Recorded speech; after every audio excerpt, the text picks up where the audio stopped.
शिवसेना ठाकरे गटाचे कार्यकर्ते विशाल देवकुळे यांच्या राजकीय पुनर्वसनासाठी आपण वरिष्ठांबरोबर लवकरच चर्चा करू, त्यातून त्यांच्यासाठी समाधानकारक तोडगा काढणार आहे। त्यामुळे महापालिका निवडणुकीत पक्ष सोडून गेलेल्या किंवा बंडखोरी करणाऱ्यांनी चिंता करू नये असा पलटवार शिवसेना ठाकरे गटाचे शहर प्रमुख आणि स्वीकृत नगरसेवक सुनील मोदी यांनी केला आहे। कोल्हापूर महापालिकेत शिवसेना ठाकरे गटाचे शहर प्रमुख सुनील मोदी यांची शुक्रवारी स्वीकृत नगरसेवकपदी निवड झाली। त्यानंतर शिवसेना ठाकरे गटाच्या निष्ठावंतांमध्ये नाराजीची मशाल पेटली। विशाल देवकुळे यांनी मोदी यांच्या घरासमोर चांगलाच राडा केला। त्यातून शिवसेना ठाकरे गटात सर्व काही आलबेल नसल्याचं दिसून आलं। विशाल देवकुळे यांना परिवहन समिती सदस्यपद मिळणार असल्याची चर्चा होती, पण काँग्रेसच्या नेत्यांच्या मेहरबानीमुळे मोदी यांना स्वीकृत नगरसेवक पदाची लॉटरी लागली आणि देवकुळे यांचा पत्ता कट झाला।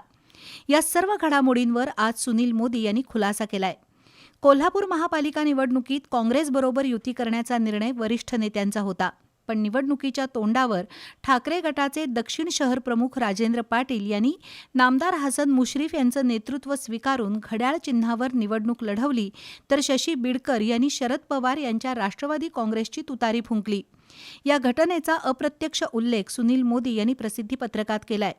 विशाल देवकुळे यांनी आपल्याविरुद्ध व्यक्त केलेली नाराजी योग्य आहे, तो त्यांचा हक्क आहे, पण त्यांच्या राजकीय पुनर्वसनासाठी वरिष्ठ नेत्यांबरोबर चर्चा करून मार्ग काढणार आहे।